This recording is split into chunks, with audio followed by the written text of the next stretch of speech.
Em nome do Pai, do Filho e do Espírito Santo. Amém. Amém. Queridos amados cristãos ortodoxos, hoje celebramos, no 7º domingo de Páscoa, a maravilhosa comemoração dos padres do primeiro concílio ecumênico realizado em Nicéia no ano 325. Antes do Pentecostes, a Santa Igreja veio nos trabalhando os maravilhosos símbolos da graça de Deus, que seria dada a toda a Igreja como receptáculo detenedora do Espírito Santo nesta terra. E hoje, no domingo que antecede o Pentecostes, nos traz justamente a explicação final da origem de toda esta graça, pela qual o Filho unigênito de Deus, que é igual ao Pai, gerado e não criado, pôde garantir para nós, e como a Santa Igreja, como uma antecipação do Pentecostes, vamos tendo aqui um apetitivo do que justamente significa que a Igreja é aquela que é a guardiã da verdade, que a verdade está toda ela plena dentro da Santa Igreja, e que a verdade eterna, toda a graça do Espírito Santo, jaz na Igreja.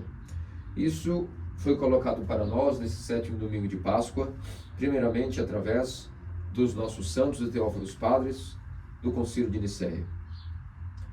Nesse sermão também falaremos um pouco sobre a festa da Ascensão, uma vez que é muito corrida a vida atual. Muitos dos fiéis, devido ao trabalho, não conseguem estar durante a semana nas festas da igreja. E como de costume, junto com a festa dos maravilhosos padres de Nicéia, nós também sempre deixamos para dar o sermão nesse domingo, para o maior número de pessoas presentes estarem atendendo os serviços. Daí que, primeiramente, falando então do primeiro concílio ecumênico realizado no ano 325, tudo isso foi profetizado no Antigo Testamento. E ao longo desse sermão veremos várias imagens de como não há sentido ler o Antigo Testamento se nós não soubermos, na verdade, todo o significado do Antigo Testamento realizado no Novo.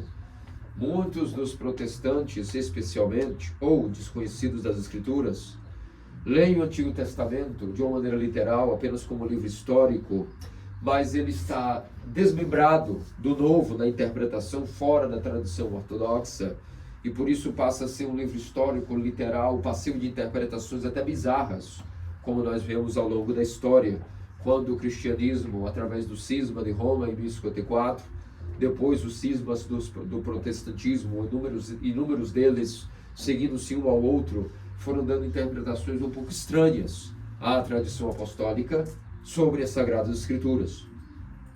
Mas a verdade é que, começando falando dos padres e depois da festa da Ascensão, no Antigo Testamento nós vimos que chegou um momento onde, como nós lemos nas vésperas dedicadas à festa dos Santos Padres do primeiro concílio de Nicéia, nós vimos ontem naquela leitura maravilhosa que chegou um momento que Ló, habitante de Sodoma, sobrinho de Abraão, foi levado cativo. E Abraão tomou logo providência para como poderia resgatar o seu sobrinho Ló. E para isso ele tratou de reunir dentro do seu campo mais ou menos os melhores guerreiros, os melhores experts em guerras de guerrilha, que poderia alistarem-se para esta empreitada do resgate de Ló e de sua família, que estavam cativeiros, e era necessário que alguém os resgatasse. E então Abraão escolheu esse pessoal de guerra e foi para aquilo que era a sua grande missão de resgate. Vimos que no meio desse preparo para esta invasão do inimigo com a mão poderosa por parte de Abraão e de seus guerreiros, no meio de tudo isso apareceu um profeta desconhecido de nome Melquisedeque. E Abraão, humildemente, foi a ele e ofereceu o que tinha para que esse profeta, esse sumo sacerdote, oferecesse, portanto, orações a Deus. E o que é que Abraão ofereceu? O que ele tinha disponível, pão e vinho. Esse foi o protótipo do que mais tarde no Novo Testamento seria dentro da Santa Igreja não mais sacrifícios de bois, de bodes, de cabras, de ovelhas, de aves, mas agora o sacrifício do próprio nosso Senhor e Deus Salvador Jesus Cristo, o seu sacrifício incruento, que é oferecido em todas as liturgias, o qual foi oferecido de uma só vez por todas para a nossa salvação. Então vemos que no Antigo Testamento inúmeras imagens já eram dadas de Melquisedeque, um sumo sacerdote desconhecido que assim como apareceu, desapareceu, representando o próprio Cristo. O sacrifício que foi oferecido por Abraão da figura do pão e do vinho, que seria a Eucaristia, e o corpo e sangue de Nosso Senhor das espécies de pão e de vinho. Mas não somente esse tipo de modelo e protótipo foi colocado no Antigo Testamento em relação ao Novo, mas uma figura especial, profética, numérica, também foi aqui profetizada. O número dos soldados que Abraão escolheu entre os seus melhores do seu acampamento foram 318 homens de guerra, um pessoal de guerra que foi combater foi combater os inimigos que haviam levado Ló ao cativeiro. E quem diria que mais tarde, no ano 325, guerreiros seriam escolhidos sobre esse mesmo número, de maneira profética, pelo primeiro imperador Constantino o Grande, para também ir defender agora o Jesus menino, podemos assim dizer, que estava cativeiro, com suas vestes sujas, manchadas, devido a um novo tipo de inimigo que invadira a igreja. Desta vez, não um inimigo físico, mas, por assim dizer, o diabo atacou a igreja de dentro para fora, através da heresia. E essa heresia chamava-se arianismo, do ímpio e demoníaco Ário.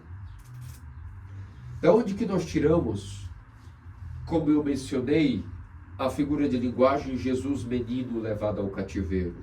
Isso se dá devido à visão do Hieromarte Pedro, arcebispo de Alexandria, que, tendo sido posto na prisão pelos arianos, que tinham grande influência política na região, ao ter excomungado Ário da diocese de Alexandria, a primeira coisa que se tomou por meio dos arianos politicamente para tentar impedir a disseminação de que Ário havia sido excomungado, para ganharem mais tempo, para atrair mais pessoas à sua causa herética, foi tomar a providência de colocarem na prisão o Hieromarte Pedro.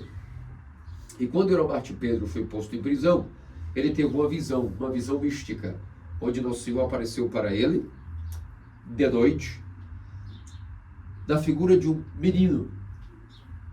E as vestes estavam sujas, estavam rasgadas, e aquela visão, nosso Hieromarte Pedro gritou: Senhor, quem fez isso contigo?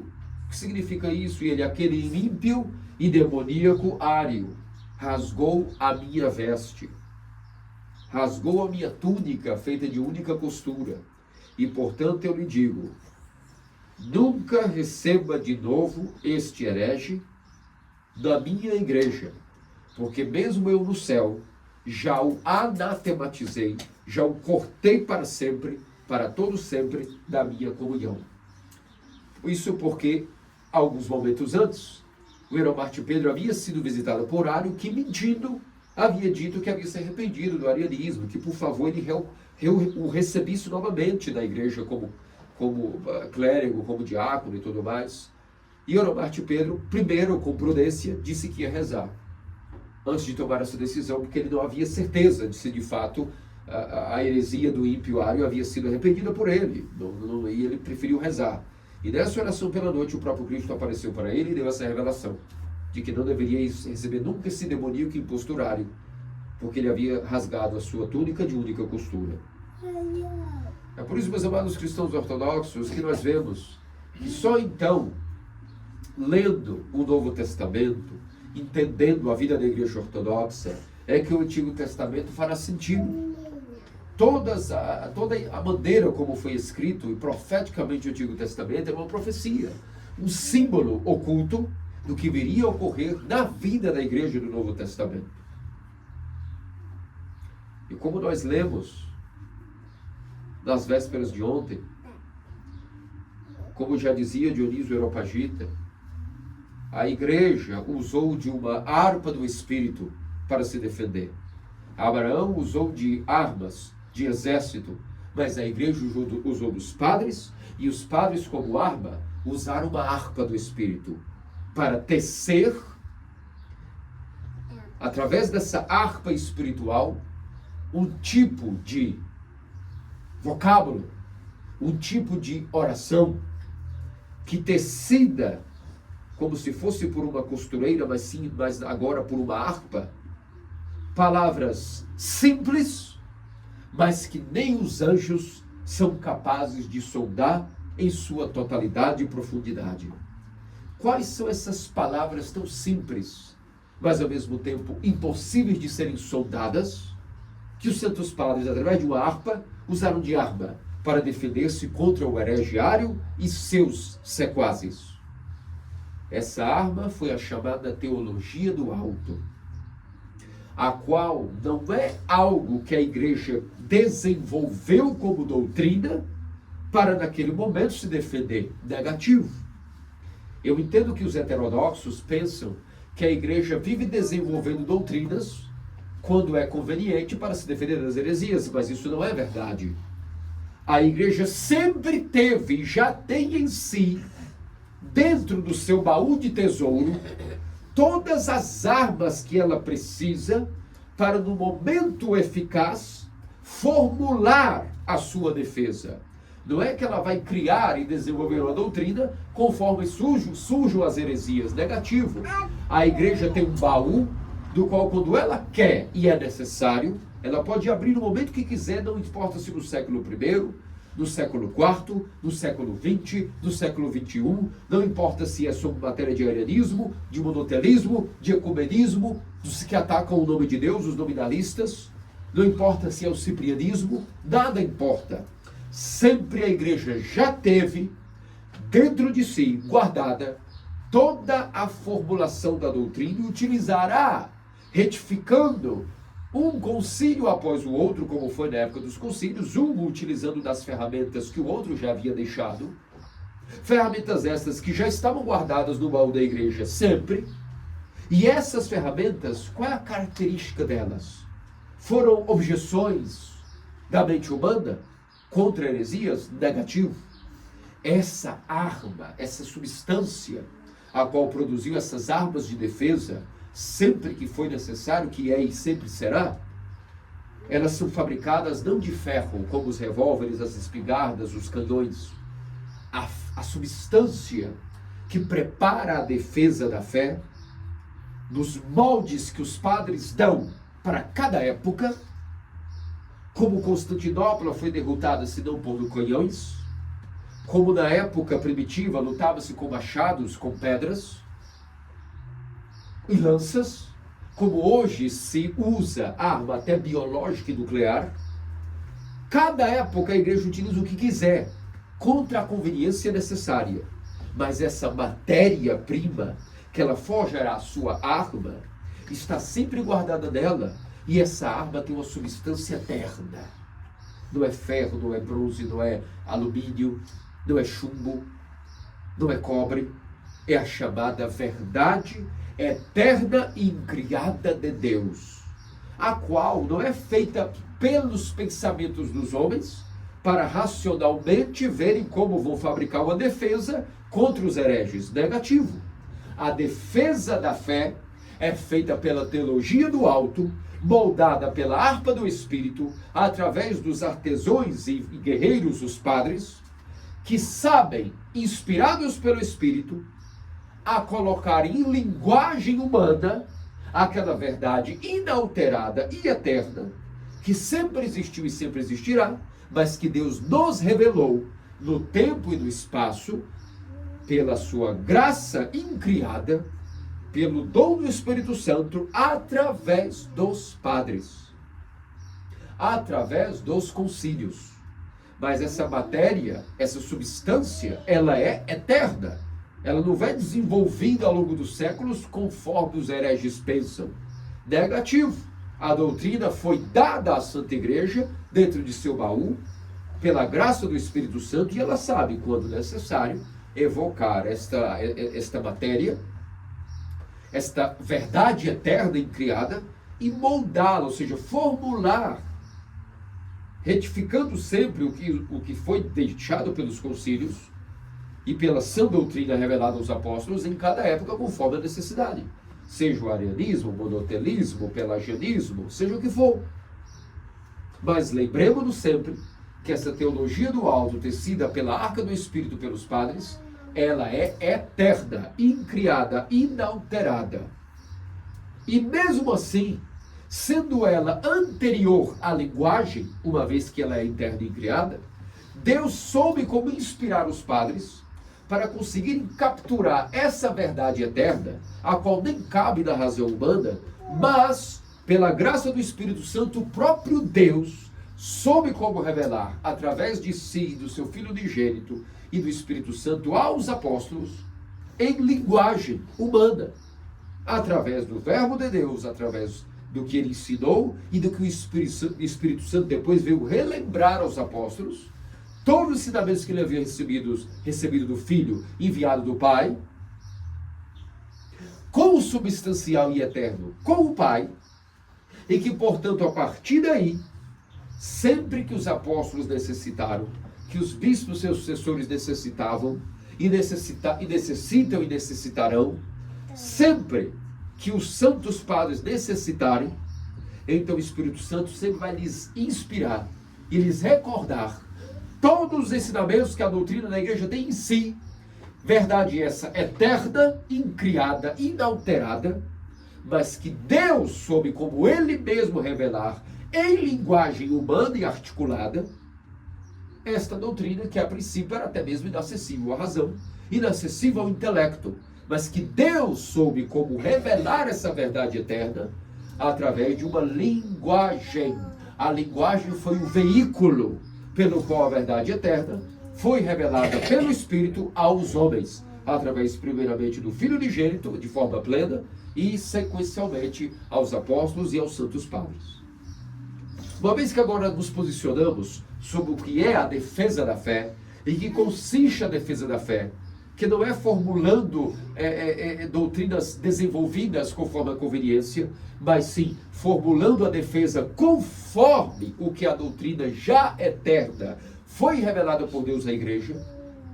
Uma vez que sabemos o que essa harpa do Espírito fabrica através dos padres, e que consiste esses hinos e orações, que são os canhões e as defesas contra os inimigos hereges, o bando dos apóstolos deixou de geração em geração bando de guerreiros, chamados padres. E esse bando de guerreiros, igual houve o bando de Abraão, contra os que levaram Ló ao cativeiro e resgataram, agora vieram no ano 325 como um bando de 318 padres, igual aos 318 guerreiros de Abraão. Esse bando veio defender a igreja contra Ário. Agora vamos lá, o que é que Ário tanto pregava? Esse que pelo próprio Cristo foi denominado ímpio demoníaco. Ário começou a pregar de maneira bastante eloquente que Cristo, Jesus de Nazaré e o Pai tinham substâncias distintas, que não eram pessoas da mesma eternidade, nem da mesma substância, nem da mesma essência, mas que o Pai, sendo eterno, antes de criar o mundo e todas as criaturas, criou uma criatura da mais elevada, que era o seu Filho, gerado, criado. E isso é tão blasfêmico, que até para nós ensinarmos o que era o arianismo, é constrangedor para nós os padres. E se é constrangedor para nós dizermos que Ário pregou que Cristo era diferente do Pai, que Cristo estava acima de toda a criação, mas que Cristo havia sido criado e tinha substância diferente do Pai, porque o Pai era eterno, mas gerou o Filho no tempo, e que o Filho, portanto, teve origem, e que, portanto, o Filho não tinha a mesma eternidade como o Pai. Essas coisas eram tão absurdas, tão blasfêmicas para os padres que estavam reunidos, convocados pelo imperador Constantino ao concílio, que enquanto o Ario defendia sua tese, os padres tinham que tapar os ouvidos, porque para eles era inimaginável, doía deles ouvir o que Ario pregava até cantando, no que ele chamava Dária, as canções e poesias de Ario, defendendo o arianismo. Os padres ficavam tão indignados com isso, que além de tapar os ouvidos, um deles, São Nicolau, aflito por esta situação, que estava rasgando invisivelmente a veste de Cristo, a sua túnica que foi feita sem costura pela mão de Deus, e que, portanto, os apóstolos não puderam, os soldados romanos não puderam nem repartir essa túnica, porque ela é feita de uma só costura de cima, abaixo do colarinho, mangas e corpo, tudo isso era uma só costura, de ponta a ponta. Da mesma maneira, a verdade eterna de Deus, ela é uma só inalterável, e, portanto, o que Cristo disse de si não podia ser desfeito por alguém como Ario, por ninguém, nenhum de nós, jamais. Essas inspirações só poderiam vir de quem? Do demônio. Porque o demônio tem interesse em manipular e enfraquecer a fé, alterar a doutrina, para que essa doutrina não seja mais agora vinculada à verdade eterna.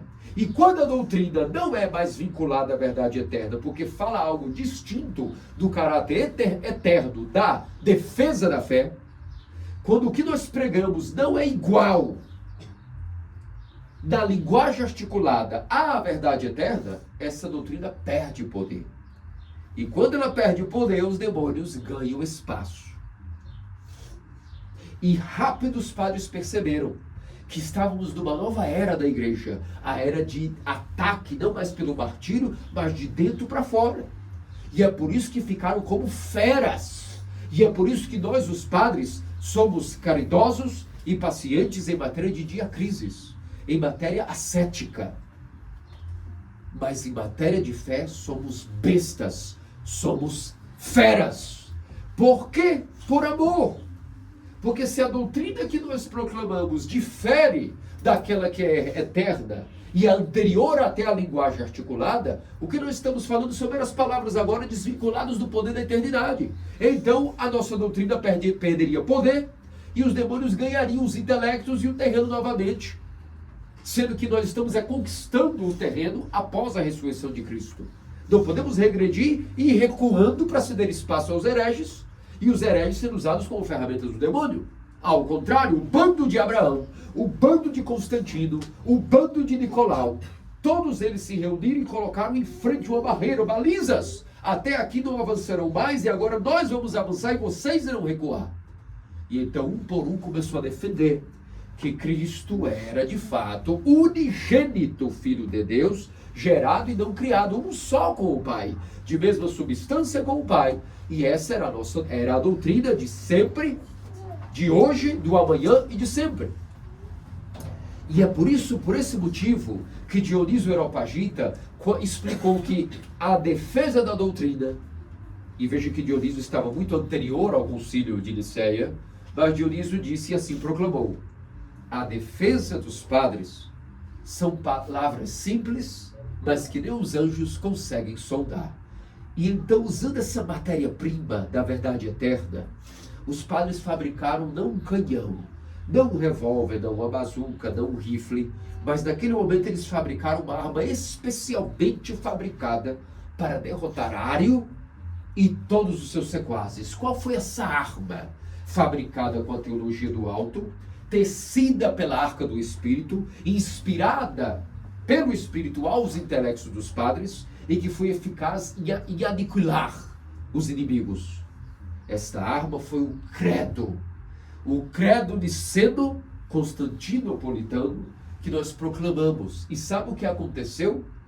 E sabe o que acontece todas as vezes que nós proclamamos o credo? Como acabamos de proclamar na liturgia, como proclamamos nas orações da manhã, da noite e nas nossas regras de oração antes do cordão. Quando nós proclamamos o credo, invisivelmente, se os nossos olhos espirituais se abrissem e víssemos o que acontece quando nós rezamos o credo, creio em um só Deus, Pai Todo-Poderoso, Criador do céu e da terra, de todas as coisas visíveis e invisíveis, e um só Senhor Jesus Cristo, Filho unigênito de Deus, nascido do Pai antes de todos os séculos, luz da luz, verdadeiro de Deus verdadeiro, gerado, não criado, consubstancial ao Pai. Sabe o que ocorreu enquanto eu proclamei o credo? Não só da minha boca, mas de todos vocês quando proclamam o credo, a nossa boca expele fogo consumidor, o qual os demônios não podem resistir, fogem, tremem e abandonam o ambiente. A oração do credo não é só um símbolo da nossa fé, onde nós ensinamos em poucas palavras simples: creio em só Deus, Pai Todo-Poderoso, consubstancial, o Filho unigênito, consubstancial ao Pai, de mesma essência, de mesma ousia, consubstancial, homousios, de mesma e única natureza com o Pai. Palavras simples, mas que nem os anjos podem sondar tal mistério. Ninguém, nenhum de nós pode sondar, mas não importa se não podemos sondar. Essas palavras são, ainda que utilizadas na linguagem da razão e da linguagem articulada, elas não são produtos da própria linguagem. A linguagem é um veículo para essa verdade eterna e incriada, como que encarnar da linguagem. Assim como o Filho unigênito de Deus, onde encarnou na matéria, a verdade eterna de Deus encarna, é revelada da linguagem, mas não é produto da linguagem nem de intelecto. E é por isso que nossas bocas expelem fogo quando nós proclamamos o credo. E aqui estava o interesse dos demônios, inspirar Ário para dizer algo diferente do credo. Porque então a pregação da igreja seria sempre enfraquecida, como a doutrina dos hereges, papistas, protestantes e todos os demais. É uma doutrina enfraquecida. Ela não tem poder de fogo e por isso com o tempo vão se esvaindo, vão tropeçando. São cismas divergentes daquilo que é a doutrina da verdade eterna original. E essa é a importância de ser ortodoxo, como sempre foi e sempre será, especialmente no século XXI, meus amados cristãos ortodoxos. Nunca foi tão difícil manter a fé. Vivemos uma época que nós olhamos e, nossa, que maravilha, era a época de Nicolau, de Espiridão, de Ambrósio, e todos aqueles padres maravilhosos que participaram nos concílios. Mas nós, na verdade, não entendemos às vezes que eles passaram por turbilhões, por ameaças, por perseguição, por isolamento, por exílio. Já na nossa época, tudo parece que é paz, tudo parece que é segurança, mas ao alto preço. Ninguém mantém a fé. E a igreja de Filadélfia só será a igreja que receberá Cristo e manterá a fim até o final, porque será a igreja que manterá o que se tem, como diz o Apocalipse. E aqui, o que é que nós vamos manter? Que nós temos e temos que manter essa verdade eterna dentro do baú da igreja, em nossos corações, de maneira inalterada, mantendo a posição de triunfarmos com os padres daquilo que foi o triunfo da ortodoxia no primeiro, segundo, terceiro, quarto, quinto, sexto, e no sétimo, como já não precisaria haver mais outro, ali foi proclamada até mesmo de maneira festiva o festival do triunfo da ortodoxia. Mas esse triunfo ocorreu e ocorre todas as vezes que o ortodoxo resiste aos hereges e às doutrinas que alteram a verdade eterna, a qual da igreja mantém de maneira inalterada em seu baú. Que grandes maravilhas possui a nossa igreja como receptáculo desta fé. E essa igreja é exatamente tudo isso, porque sendo ela o corpo de Cristo, esse corpo de Cristo não só foi ressurrecto, venceu a morte, como sentou-se à direita do Pai, da festa da Ascensão que nós comemoramos essa semana na quinta-feira. E o que significa que sentou-se à direita do Pai? Que esse mesmo Filho unigênito, que nós acabamos de defender como consubstancial ao Pai, ele agora ascendeu aos céus e com sua matéria, com o seu corpo humano, sentou-se na glória do Pai e do Espírito. Então a natureza humana agora está elevada ao nível da divindade. E, portanto, os homens finalmente chegaram ao cumprimento final de sua salvação. Pois o objetivo de Deus, desde que criou Adão, era um dia levá-lo a uma comunhão com ele eterna, até mesmo em sua divindade.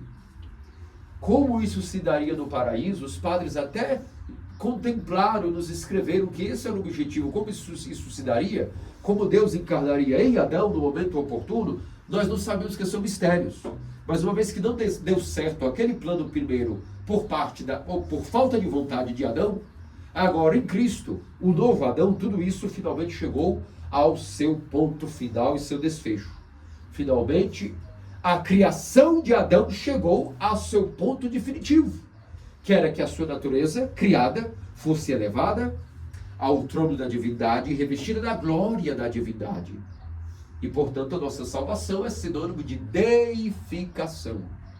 O que aconteceu com a natureza humana de Cristo, quando ele ascendeu aos céus e sentou-se com o seu corpo ao trono de Deus, invisível e eterno? Que a nossa natureza humana misteriosa agora participa da divindade. Logo, a natureza humana foi deificada. E ser salvo significa, portanto, ter deificado, o que os gregos chamavam de teoses. O processo pelo qual o ser humano criado vai se tornando pouco a pouco Deus. Não por substância, mas por participação e graça em suas energias incriadas. Ora, se o Filho de Deus não fosse unigênito com o Pai, tampouco isso poderia acontecer. Tudo isso já não teria nesse sentido.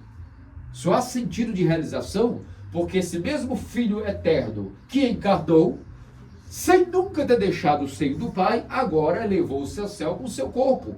E esse corpo elevou-se a que lugar? Ao lugar no qual o Filho unigênito nunca deixou na eternidade, sendo segunda pessoa da Trindade. E em Cristo tivemos, portanto, o cumprimento da nossa salvação. A nossa substância foi deificada.